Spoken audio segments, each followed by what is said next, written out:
Hello there. I hope that you have been enjoying the week so far. Out here in Eastern Oregon, we've been having a combination of snow and sun, so it's an interesting time of year. This week, we'll be exploring 3 new theories and getting started and applying and thinking about these theories more broadly. So let's go ahead and dive into exploring these along with some updates related to the class more generally.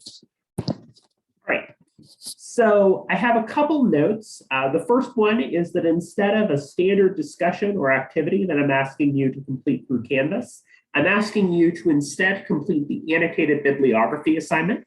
You'll notice that the rubric and expectations for that assignment are available on Canvas and are asking you to find outside sources, including through the EOU library or Google Scholar, that discuss or use one of those theories that we've been going over in class. If you need any help, including a rough draft or to go over an outline or questions on this assignment, please let me know and I'm happy to help. It's also come to my attention that those of you who might have ordered older editions of the book, including through the bookstore, might have a discrepancy in the chapter numbers. If you have an older edition, as in older than the 7th, what I recommend that you do for each week is to look through the theories that are listed in the middle column of Canvas for that week and make sure that the theories listed in the middle match up with the chapters that you're reading.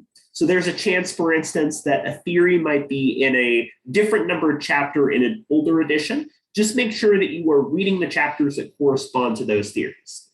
If you're running into any issues with accessing the reading or accessing the chapters, please let me know, and I'm happy to help you in making sure that you can read through what you need to do for this course. So diving into the theories for this week, we have 3 new ones to explore. These are social penetration theory, social information processing theory, and agenda setting theory. So let's get into it. These theories are related to interpersonal communication, but start to move into more mediated context to understand our behavior.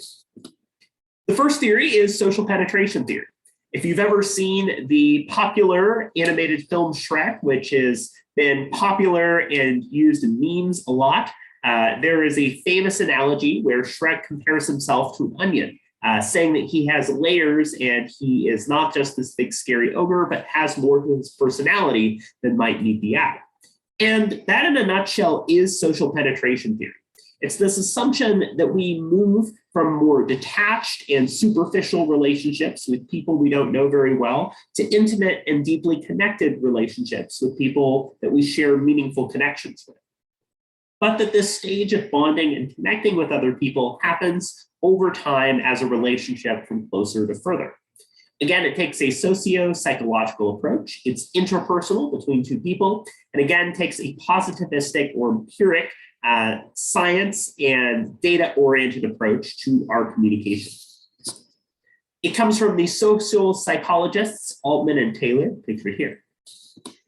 This theory matters as an onion theory because as relationships develop, they become more intimate and connected. We need to understand how our relationships grow. We use our connections that we develop over time with people to make sense of the status of a relationship that might be growing or changing. And we can also consider how we create new constructive relationships over time. SPT brings with it a few different assumptions. The first being that our relationships go on a spectrum from intimate and not very connected to non-intimate to intimate, where we're deeply connected and have close relationships with others. That the way that our relationships develop is predictable. It follows a system or pattern of our disclosure and connection with other people, and that the core of how we choose to build relationships and connect more closely with other people is based on self-disclosure, a similarity that's shared with uncertainty reduction theory that we looked at last week.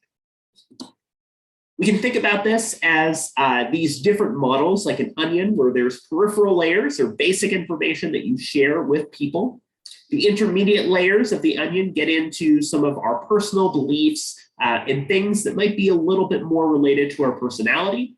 And the central layers get at the core of who we are as people, our fundamental values, our beliefs, our self-esteem, the value that we give to ourselves and those around us, and so on. This idea here is that the intimacy and connection that we feel with other people in this theory is not just the physical connection or relationships, but also our emotional and intellectual connection. We could have close friendships and family members that we share emotional or intellectual information or disclosure with, and that change over time is a huge aspect of our comfort with others. Social penetration theory also gets at the idea that our communication with others is verbal, nonverbal, and environmental. Scholars in communication point out that nonverbal communication is a huge part of how we choose to communicate with other people. For instance, our use of gestures and facial expressions tell us a lot.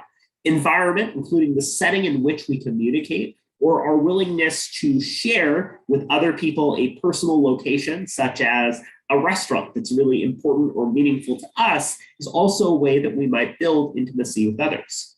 Relational development can also move backwards, particularly over time, or if we find ourselves in a disagreement or really differing from another person relative to when we grew up.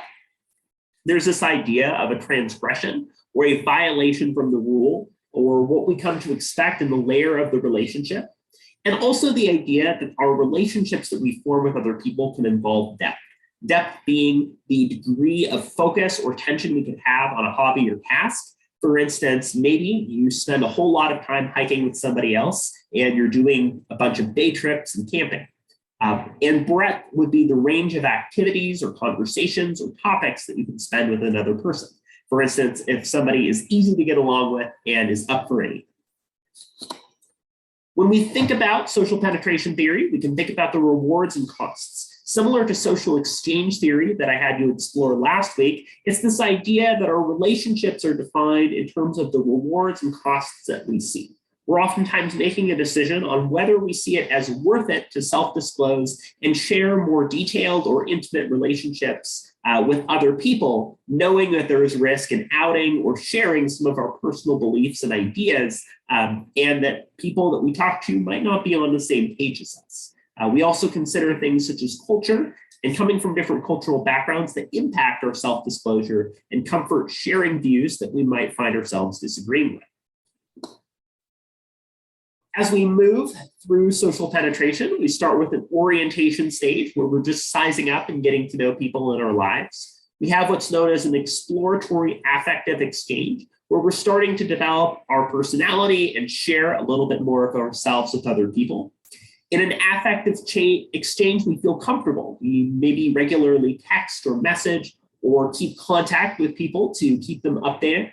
And finally, in a stable exchange, we're completely open. We disclose and share information with other people that we feel comfortable sharing, knowing that we have a lot of trust with that person.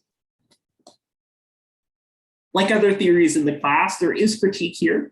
One of the concerns is this idea that self-disclosure is a little bit too narrow, that the way that our relationships become more connected or we get to know other people, especially in an online environment, is impacted by things like social media stalking, finding out information of people through search online that you don't necessarily discover through self-disclosure face-to-face. Also, there's this idea that relationships are not linear. We don't move from less intimate to more intimate, but that maybe we find ways to specifically connect with people that are different. For instance, maybe you share a lot of social or political views with one friend, but with another, you find yourself connecting more on hobbies and activities. And there's also this idea that the way that relationships are defined is not agreed upon by everybody.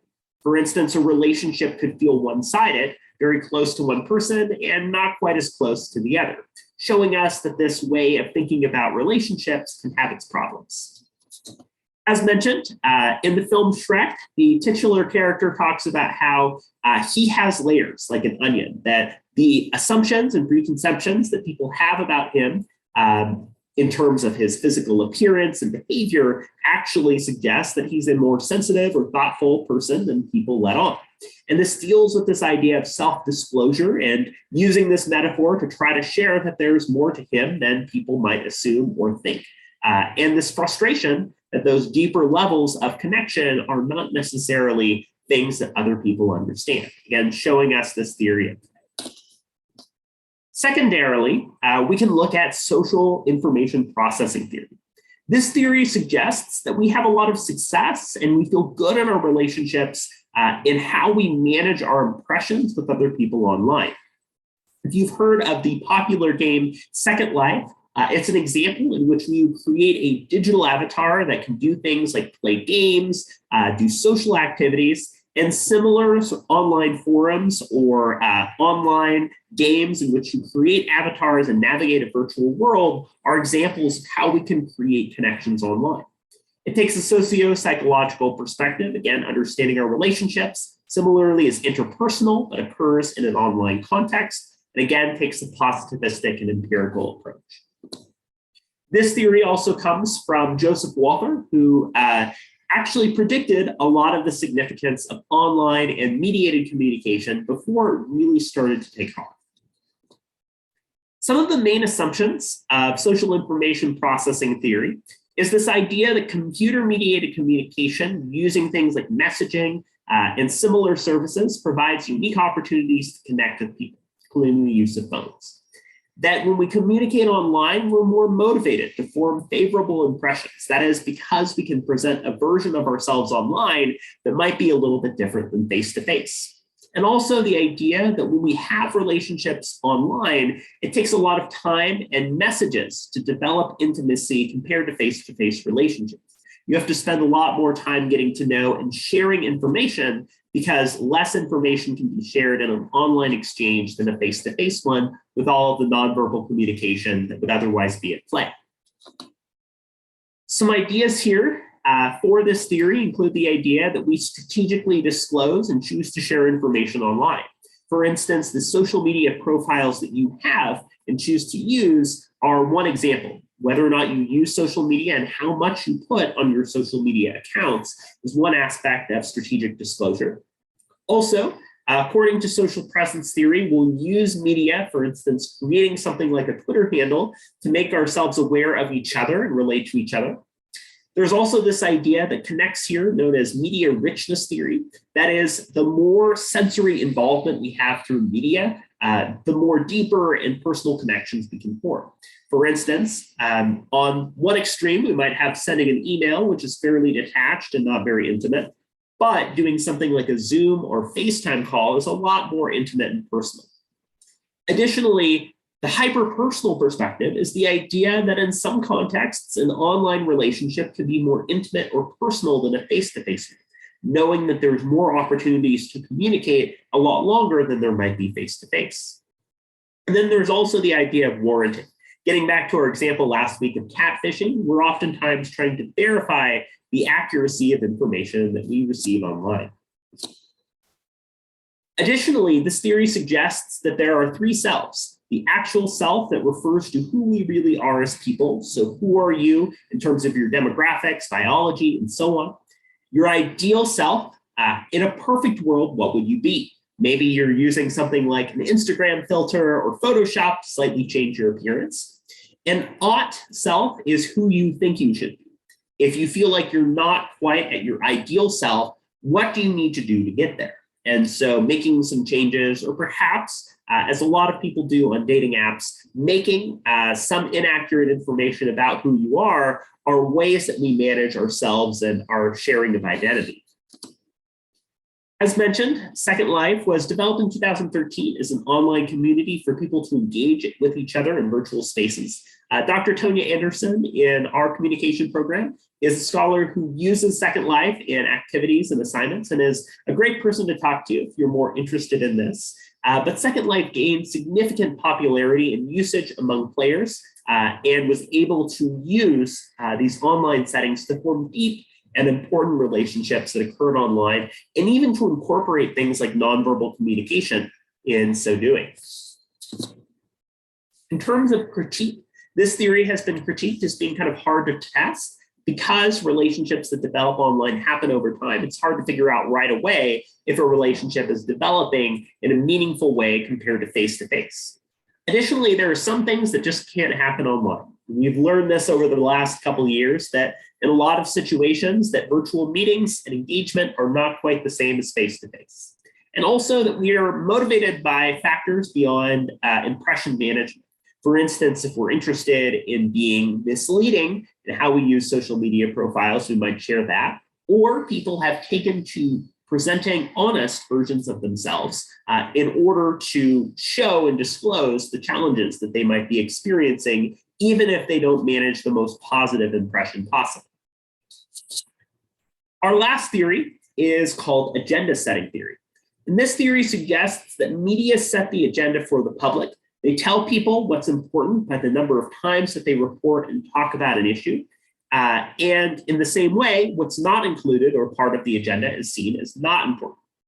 This takes a socio-psychological approach, but instead this is mass and media focused. Again, looking at how media create messages and meaning. There's a lot of examples that we could look at here, but one historical example that I think is especially interesting was the infamous Balloon Boy hoax that we'll talk about in just a minute.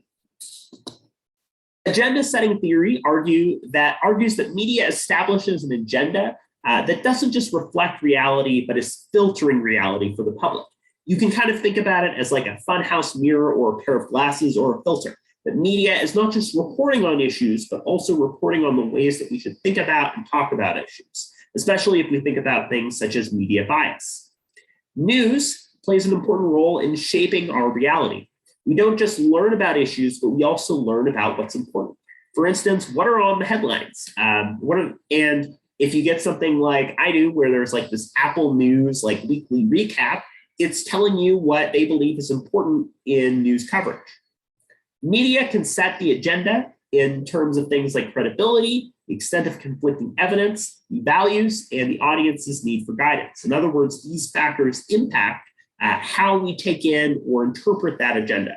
What you see as the agenda or the headlines that come from Fox News are going to be very different from what comes from MSNBC. And those examples and contrasts in things such as political orientation and the bias or slant of media will impact the ways that we take in information. This also comes from Maxwell McCombs and Donald Shaw, interested in understanding and making sense of media. This theory developed initially when we thought about media gatekeeping. If we go all the way back to the Industrial Revolution, the invention of the printing press, and we really think back, you can think about a person with a newspaper yelling extra, extra, right? Oftentimes media played a major role to determine what was relevant and was able to guide and really dictate those headlines and what information mattered. That in so doing, publics were able to understand the issues and importance of the day, and also that they were able to develop what they saw as important issues to policymakers. Media had a lot of power in deciding for policymakers what issues needed to be focused on or emphasized. That is, historically, media played a significant role in developing the public agenda and issues that we consider to be important, that media got to set the scene on what we chose to talk about.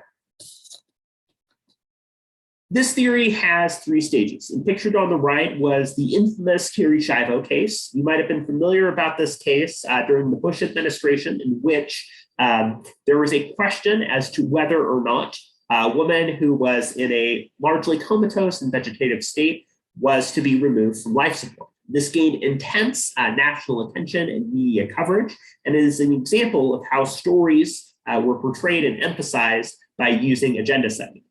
That media defines the issues that are important, in this case, the Terri Schiavo case, that the public incorporates those issues into their lives. They talk about, they debate, they discuss these issues, and that policymakers incorporate those concerns of the public. That now that they have heard the public speak out about and address these issues, that they're going to deal with them themselves.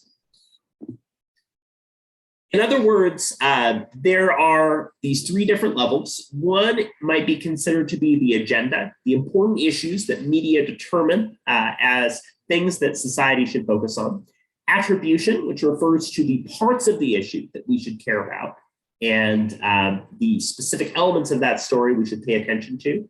And then network agenda setting, how we should think about the topic. For instance, if we're looking at issues in Ukraine and we're looking at how the war is portrayed, we might portray it as a costly and something that's going on, or we might portray it from an ethics or human rights perspective. How we choose to think about and approach the topic is going to shape the policies and ways that we address it. As mentioned, media framing, you can think about kind of like a picture frame, how something is depicted shapes our perception. So like a picture frame, whether we're referring to a politician or candidate or somebody positively or negatively, is very much an issue of what is or is not in that frame and how we treat them. Priming is this idea that we are preparing how media in the present shapes what we think about and do in the future. That is, if somebody has been in the news in a negative way, for example, we see that name come up, we might have a negative association with that person based on previous news coverage. Salience refers to the idea that a topic is important by comparison to the other topics. What's on the front page? What's the headline? Is an example of salience. Relevance is whether we view a topic as important to us personally or significant. Oftentimes, on a lot of social or political issues, we'll rank order topics based on their importance. Uncertainty is the idea that we might know a lot about or not so much about an issue and might be interested in seeking out more information if it's a headline covering a topic we're unfamiliar with. And then lastly, there's the idea of uses and gratifications theory that argues that we actively seek out media based on our goals, that media ultimately serve us in terms of what we want to do. Also, there's ways to think about power. There's different quadrants of thinking about power relations, that a source itself could have a lot of power in terms of its ability to tell a story and circulate stories through media. Maybe media has low power, but the source or the story itself is significant. Sometimes there's a low power source, but there's high powered media. Media has a significant ability to change the framing or discussion of the story. And sometimes media does not share salient stories because it doesn't fit in either of those quadrants. So this sort of 2x2 way of thinking about media and power relations is a useful strategy.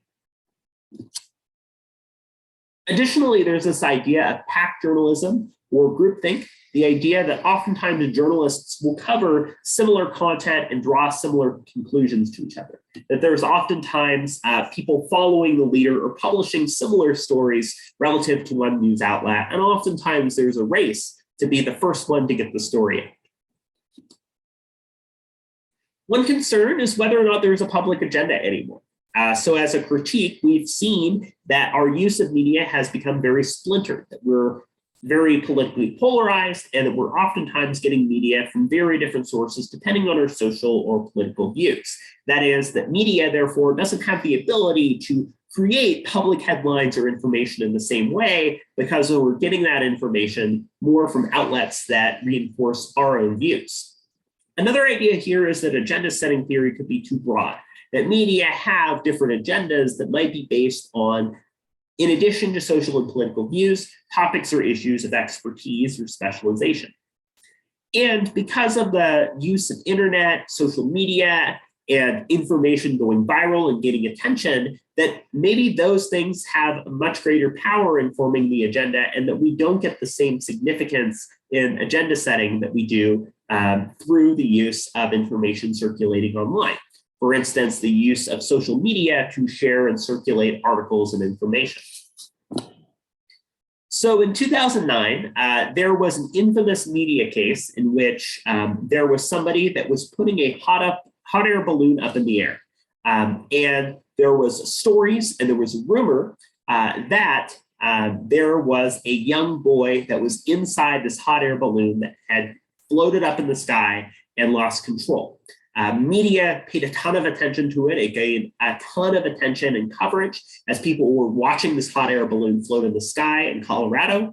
And they were concerned about getting the hot air balloon to land and making sure that the boy was able to land safely. Media was very concerned. They were really trying to pay attention to the story. The balloon eventually landed and there was nobody inside. There's no boy or anything like that. But later, they discovered that the entire time the boy was upstairs in his room and that the boy's father had lied and said the boy was inside the balloon. There was later an interview where the boy was talking during the interview, and the boy said, well, I thought we did this for the show. And of course, that gained a lot of attention too. But because there was this huge national coverage and attention on what ultimately was a hoax, we can see that agenda setting theory was at play in terms of getting our attention and focus on this story, even though the story itself did not turn out to be true and there was not a boy trapped inside the balloon. Media coverage and agenda setting made that issue get our attention and interest, and shows us some of the issues with PAC journalism, agenda setting, and groupthink that can emerge. That one outlet was covering the story, so others had to as well, and all of a sudden, everybody was following the story that was not a real case. So this helps us to see this theory in action.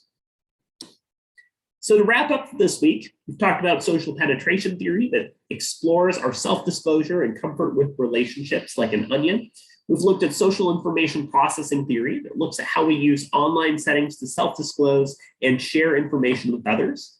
And lastly, we've looked at agenda setting theory, which examines how media draw significance to human messages and framing and discussing issues that are important for us. Next week, we'll look at a trio of additional theories: spiral of silence, uses of gratification, and face negotiation, which look at larger group and cultural elements of communication. Have a great week. Best of luck in working through your annotated bibliography, and let me know if you have any questions as you're wrapping up that assignment.